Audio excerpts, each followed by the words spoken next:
அல்லேலூயா. பரிசுத்த வேதாகம் மட்டும்தான் ஒரு மனுஷன் நித்திய ஜீவனை பெறுவதற்கான தெளிவான வழியை கூறுகிறது.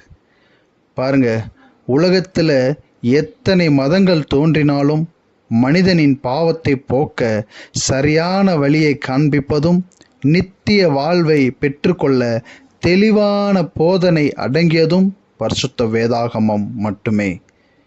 சன்மார்க்க போதனைகளும் பல்வேறு சடங்காச்சாரங்களும் பல மத தலைவர்களால் கூறப்பட்டு உள்ளன என்பது உண்மைதான்.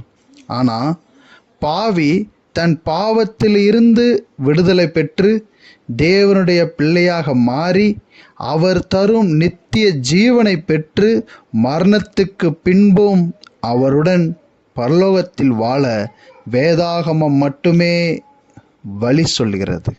ஆமென்.